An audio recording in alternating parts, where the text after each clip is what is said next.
Rio de Janeiro, Avenida Niemeyer, 1970. O jovem compositor Ivan Lins estava eufórico na porta da casa da maior cantora do Brasil, Elis Regina, que queria gravar um samba dele, Madalena. O Ivan iria ensinar a música para o pianista dela, José Roberto Bertrame, e apresentar para a cantora o letrista da música, Ronaldo Monteiro de Souza.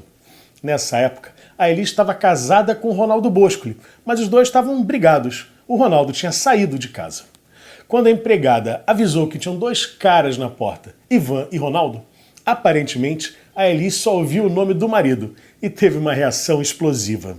Aí ela lá pensou que era o Ronaldo Boscoli e já veio lá de baixo, já, né, soltando os piores impropérios, dizendo que aquele não sei o que, aquele cara não vai entrar na casa dela, que já veio baixando o nível lá de baixo, e a gente escutando aqui, né? E ela dizendo, esse cara, não sei, e esse cara pra cá, e esse cara pra lá, e aí eu olhava a cara do Ronaldo e falava, o que eu fiz? Ivan temeu que a sua grande chance estivesse escapando pelos dedos, indo para o espaço. Viu a sua Madalena seguindo para o ralo. Eu sou Flávio Mendes, músico e arranjador. Esse é o Arranjo. Seja bem-vindo.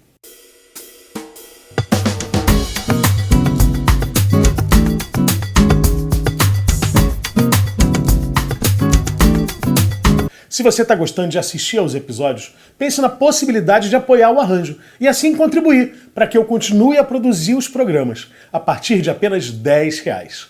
Acesse apoia.se/arranjo ou, se você mora fora do Brasil, acesse patreon.com/arranjo. Se preferir contribuir com o Pix, a chave é contato@flaviomendes.com. Madalena é uma composição de Ivan Lins e Ronaldo Monteiro de Souza, lançada por Elis Regina em um compacto duplo, em 1970. Ivan Lins fazia parte de um grupo de compositores que se intitulavam MAU, Movimento Artístico Universitário. O MAU surgiu a partir de reuniões e saraus na casa do psicanalista Aloísio Porto Carreiro, na rua Jaceguai, na Tijuca. Faziam parte desse grupo artistas como Luiz Gonzaga Júnior, Aldir Blanc, César Costa Filho e Arthur Verocai. E eles pegaram emprestado o lema dos Três Mosqueteiros para se definirem como grupo. Um por todos, todos por um. E tiveram a ideia de fazer um colete azul, que todos do grupo usariam no palco para fortalecer a identidade do grupo. Era um grupo com muito talento que já estava se destacando nos festivais da época, especialmente nos festivais universitários, uma espécie de divisão de acesso para os maiores festivais da época, que eram os da TV Record, em São Paulo, e os festivais internacionais da canção, produzidos pela TV Globo, no Rio de Janeiro. 1970 foi o ano da consagração do MAU. Ivan Lins conquistou o segundo lugar no FIC daquele ano, e todo o grupo subiu no palco para a apresentação final, todos usando o colete azul. Eu queria me perder, me perdoar. Nesse mesmo ano, Ivan cantou a música de abertura de uma novela da TV Globo, A Próxima Atração, e outra música sua fazia parte da trilha. Era a música da personagem Madalena, interpretada pela atriz Renata Sorrah. E o samba do Ivan, que tocava, já era a gravação de Elis Regina. Com arranjo do maestro Chiquinho de Moraes, é essa gravação que eu vou analisar nesse vídeo.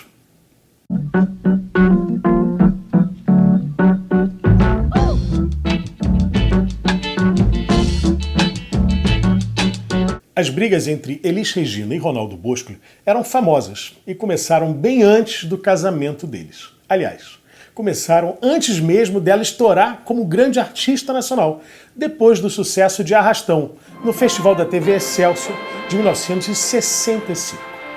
Esse festival é considerado o primeiro festival da famosa Era dos Festivais, que aconteceu entre 65 e 1972 e lançou toda uma geração fantástica.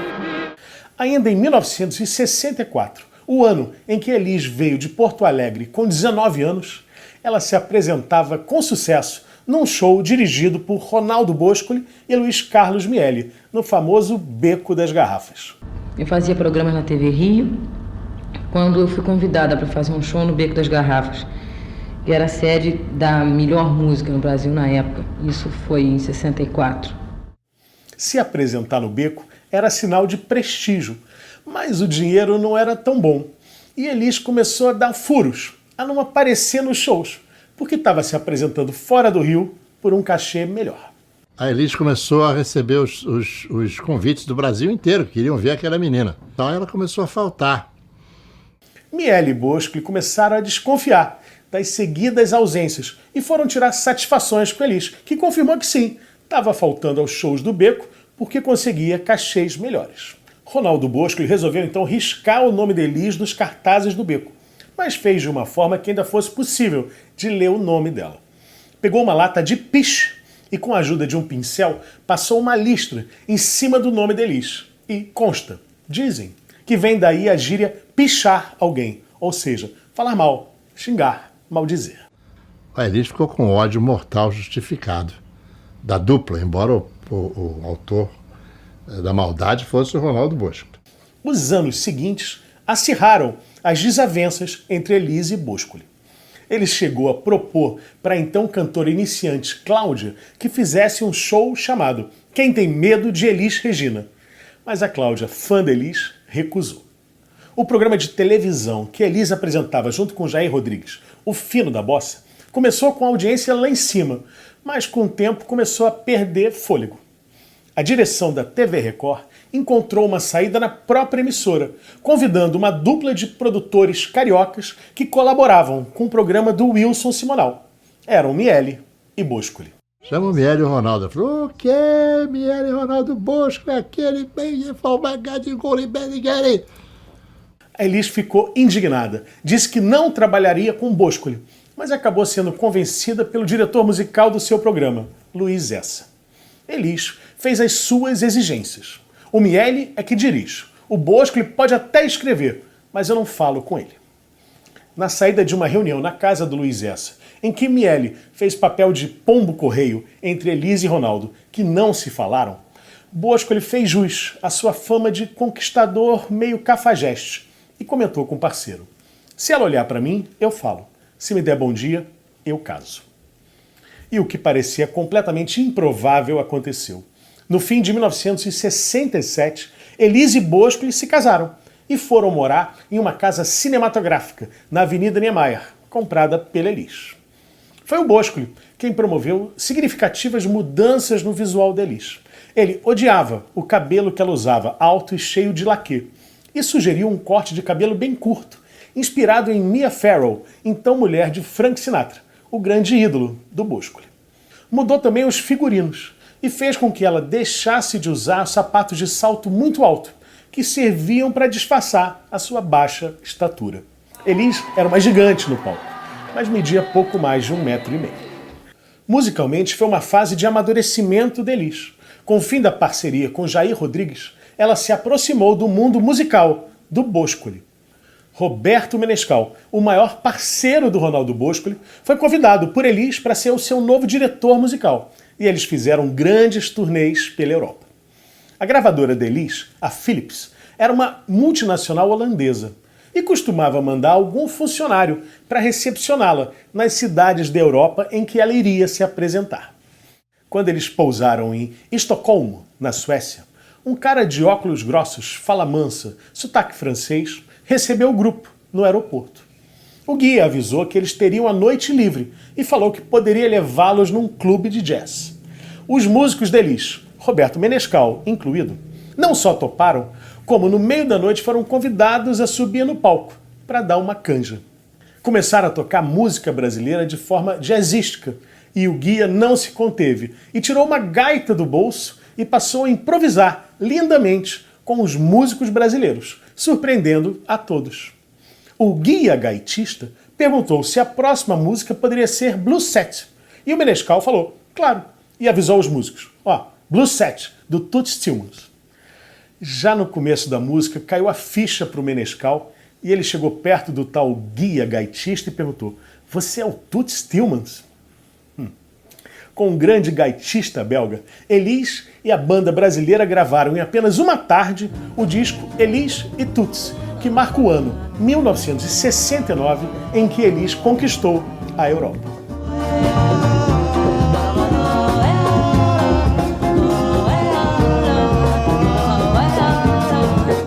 Outra pessoa próxima do Ronaldo Bosco que começou a trabalhar com Elis foi Nelson Motta, jornalista e letrista, que estava começando a produzir discos.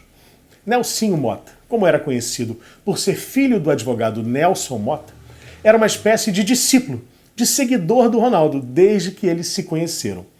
Nelson Motta tinha uns 18, 19 anos e Bosco uns 35. E o jovem queria ter o charme dele, ter aquelas mulheres todas, ter aquele humor carioca, escrever aquelas letras, enfim, queria ser Ronaldo Bosco. Mas claro, eram de gerações diferentes. E enquanto Bosco era um fervoroso defensor da sua bossa nova, que já não estava mais fazendo tanto sucesso, Nelson Motta estava encantado com toda a música jovem do fim dos anos 1960. A Elis era um ano mais nova que o Nelson Motta, mas já era uma veterana, com menos de 25 anos, e sentia que precisava dar uma renovada, falar com os jovens da idade dela, não ter medo de ser pop. Nessa época, virada para o ano de 1970, a grande musa jovem do Brasil era Gal Costa, que com o exílio do Caetano e do Gil ficou segurando a onda tropicalista. Gal é uma cantora criada na bossa nova, a princípio uma cantora João Gilbertiana, de voz pequena, delicada e suave. Mas estava conquistando a juventude com uma postura roqueira e sensual, cantando com influência de Janis Joplin, usando mesmo gritos como expressão artística. Elis, que nunca foi bossa novista e sempre cantou extrovertidamente, sabia que tinha material vocal para cantar também forte. Ela fazia com a voz o que ela bem entendesse. Já se começava, na época, a discutir qual das duas cantoras era melhor, mas, sem dúvida, a Gal era mais moderna. Por que, então, Elis não sair da sua zona de conforto e encarar um material mais jovem, mais contemporâneo? E a pessoa ideal para ajudá-la nesse caminho era o Nelson Motta. Ele ficou entusiasmado com o convite que recebeu da gravadora Philips para produzir o disco de Elis de 1970. Ela era a maior cantora do Brasil e ele um produtor iniciante. Sabiamente, ele tomou algumas precauções para trabalhar com a explosiva artista, apelidada de Pimentinha pelo poeta Vinícius de Moraes. Primeiro, fazer tudo o que Elis pediu. E depois ir mostrando aos poucos, sem impor nada, todas as novas referências e compositores que ele achava que poderiam contribuir para renovar a sonoridade dela. Elis gravou 2 músicas do Jorge Ben, lançou Tim Maia no dueto deles cantando These Are The Songs, gravou Roberto e Erasmo e uma música da então iniciante Joyce. Nós estamos por aí sem medo, nós sem medo estamos por aí. O grande sucesso do disco foi o samba Vou Deitar e Rolar, também conhecido como Quaquaraquaquá, de Baden Powell e Paulo César Pinheiro.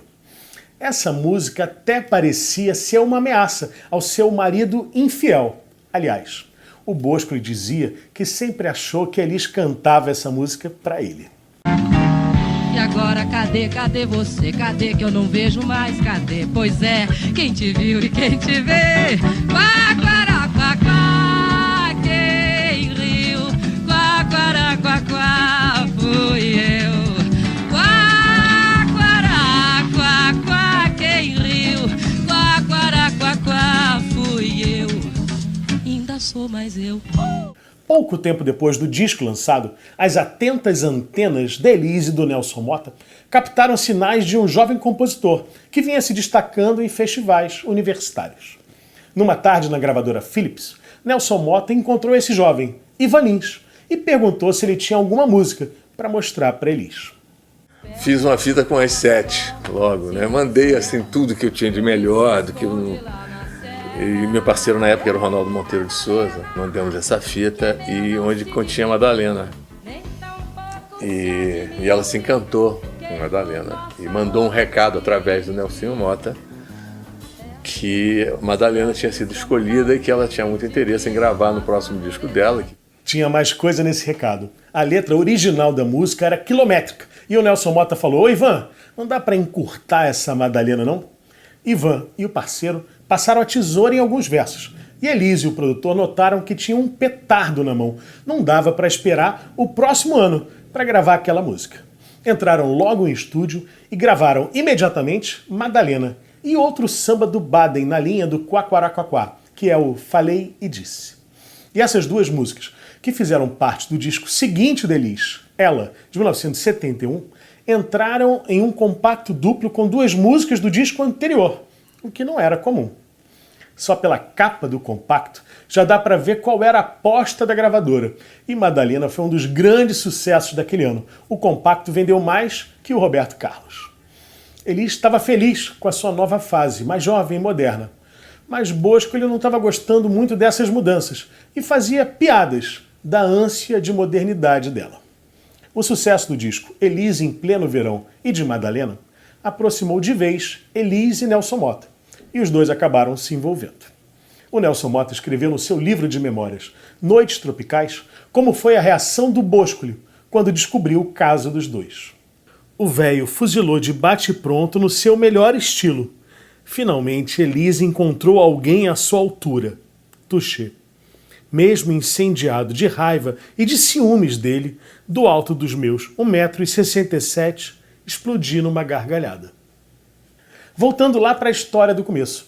Por sorte do destino, aquele mal-entendido dos nomes dos dois Ronaldos foi rapidamente desfeito quando Elis chegou na porta da sua casa e encontrou Ivan Lins e o outro Ronaldo. Madalena virou um clássico da música brasileira, depois da memorável gravação de Elis Regina.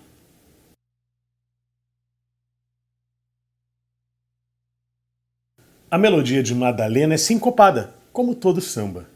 A característica mais marcante dessa melodia é que ela passeia por diversos centros tonais, diversas tonalidades, e faz um caminho muito natural para voltar para o tom original.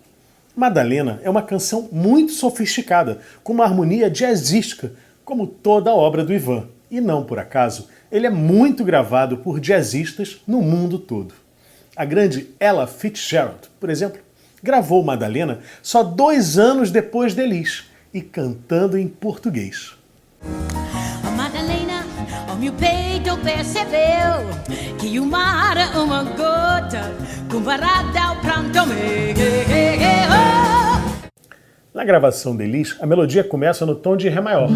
Oh Madalena, o meu peito percebeu que o mar é uma gota comparada ao pranto meu. Aqui já prepara para o tom de Sol maior. E fica em Sol. Fique certa quando o nosso amor desperta, logo o Sol se desespera e se esconde lá na serra. Aqui, a melodia dá um salto inesperado. Serra, de uma oitava. E vai para o ápice melódico. Madalena, o que é meu não se divide, nem tampouco se admite quem do nosso amor duvide. Aqui faz outra preparação para um novo tom, que é Fá sustenido maior. Até a lua se arrisca num palpite de que o nosso amor existe. Nesse Lá, começa a preparar a volta para o Ré maior. Forte ou fraco, alegre ou triste, Madalena.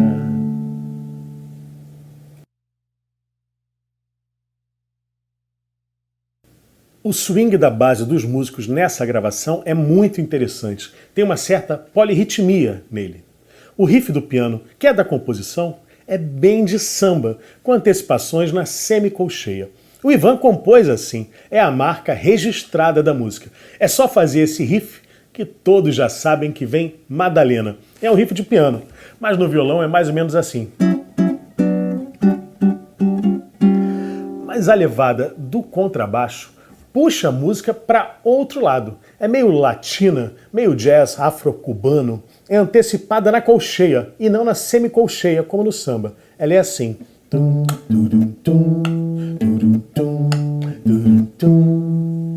O afro-cubano já tinha uma influência na música brasileira. Na época da Bossa Nova, o Carlos Lyra se mostrava incomodado com essa influência do jazz. O afro-cubano vai complicando, vai pelo cano, vai. Mas em Madalena a combinação dá um molho diferente. E nessa gravação ainda tem um outro instrumento que não tem nada a ver com o samba, que é a panderola. A panderola, um tipo de pandeiro sem pele, só com as platinelas, e normalmente em formato de meia-lua, é uma influência da música norte-americana.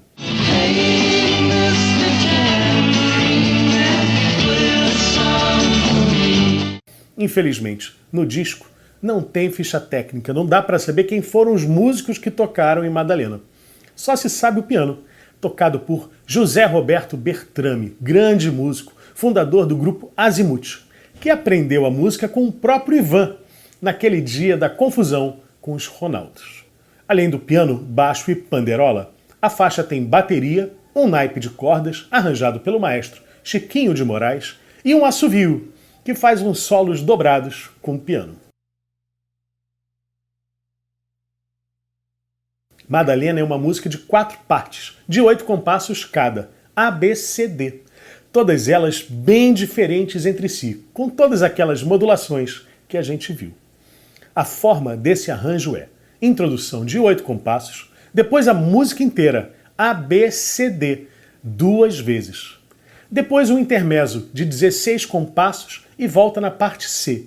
Faz C e D para acabar e seguir para a coda. A introdução começa só com o piano, naquele riff clássico. O piano toca no swing do samba e o baixo toca com sotaque latino. Na parte rítmica tem a panderola e a bateria tocada com escovinha.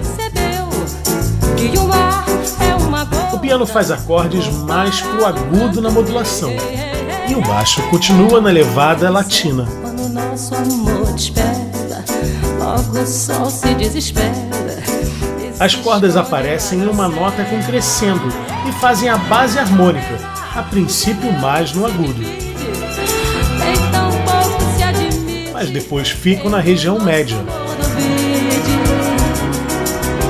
O piano agora antecipa junto com o baixo, sai um pouco do samba. O nosso amor existe, forte ou fraco, alegre ou triste. As cordas na base harmônica vão mudando de região, da média para o agudo e voltam para a média. Comparado ao pranto meu, certa, quando o nosso amor desperta, logo o sol se desespera. De novo as cordas aparecem com uma nota, mas agora fazem um contracanto na região aguda. Se divide, tão pouco se admite, quem do nosso amor duvide. E as cordas agora param em uma única nota, bem no agudo, por muitos compassos. Nosso amor existe, forte ou fraco, alegre ou triste. No intermezzo, as cordas ficam paradas em um acorde em quartas, e o piano dobrado com assovio faz um riff na região aguda.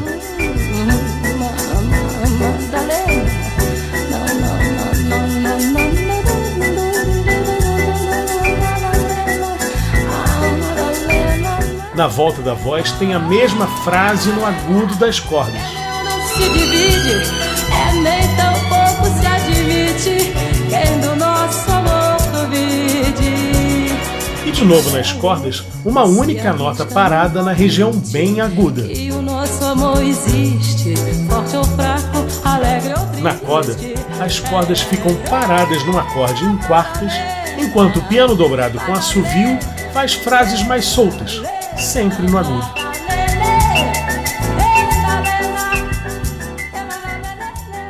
Bom, esse foi o arranjo. Se você gostou, dá um like, se inscreve no canal, compartilhe o vídeo e pense na possibilidade de ser um apoiador do programa a partir de apenas R$10. Acesse apoia.se/arranjo ou se você mora fora do Brasil, acesse patreon.com/arranjo. Se preferir contribuir com o Pix, a chave é contato@flaviomendes.com. Muito obrigado, até uma próxima. Um cachê de 200 mil cruzeiros, nem o Tom ganhava esse cachê. O Tom já tinha um tremendo nome. A baixinha chegou para uma das nossas muitas pelejas, né? Chegou para mim e eu falei, Elias, tem um bom cachê para vocês. Até que é 200 mil, eu quero 400. Você tá maluco? Você tá pensando que você é Bárbara Streisand? Tô. Eu caí para trás. Tá pensando que é Bárbara Streisand? Tô e sou.